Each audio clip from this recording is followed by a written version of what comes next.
Chapter 1. Cullen's Corner, North Carolina, is not now or ever was the center of the universe, and it didn't claim to be. Most maps left blank the space between Mistler's Point to the west and Garden Grove to the east. Local and state maps, sold at the annual Onion Days Festival, put the tiniest black dot along Highway 22 east to pinpoint the sleepy burg. Population at last census, 423. In spite of its size, remarkable things happen in Cullen's Corner.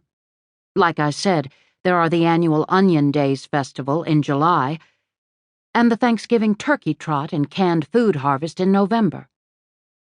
The highlight of every year, A Cullen's Corner Christmas, an original work written by Ferris Knob, the local newspaper editor, is performed each year by members of the First Full Baptist Evangelical Church of Christ.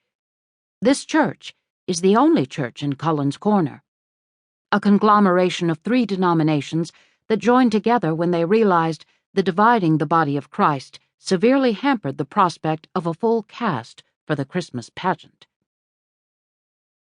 Cullen's Corner might be small, but it has its share of bad weather.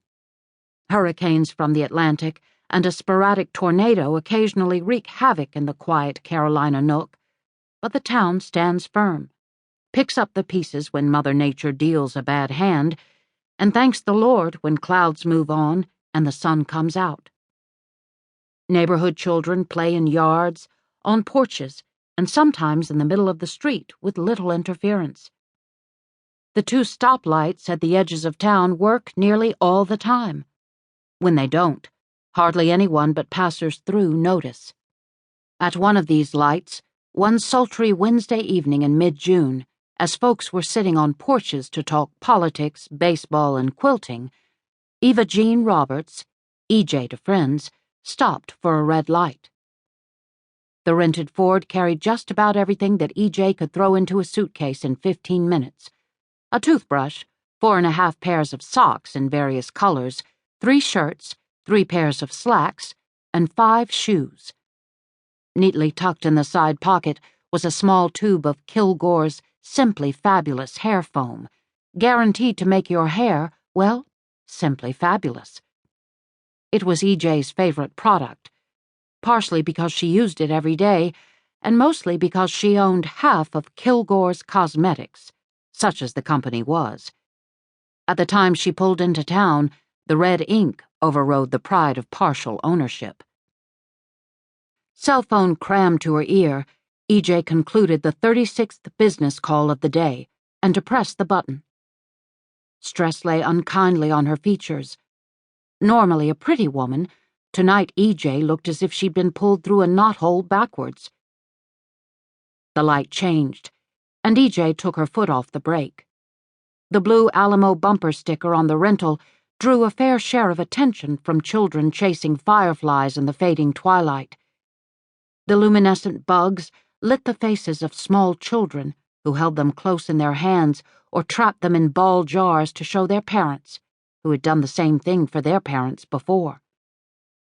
EJ had performed the same ritual growing up in Cullen's Corner, chasing the flying critters, capturing them, taking them to Graham's, and, occasionally, when EJ happened to be around, proudly showing her catch to Mommy. Oh, Cullen's Corner attracted its fair share of tourists pulling off the highway at the local Conoco for gas, candy bars, and bathroom breaks. Folks stopped, but usually not this early in the season.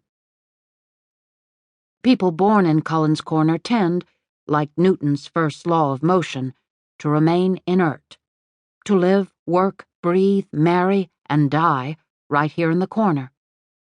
Those who do leave tend to keep going, with no inclination to look back. EJ belonged to the latter. None of the end-of-the-day wearies lounging on their porches or in swings drinking tea or telling stories on front stoops and porches that June evening would have known that the prodigal daughter had returned. EJ hadn't realized it herself, even though she found herself sitting in front of the house of her own firefly-chasing, porch-swinging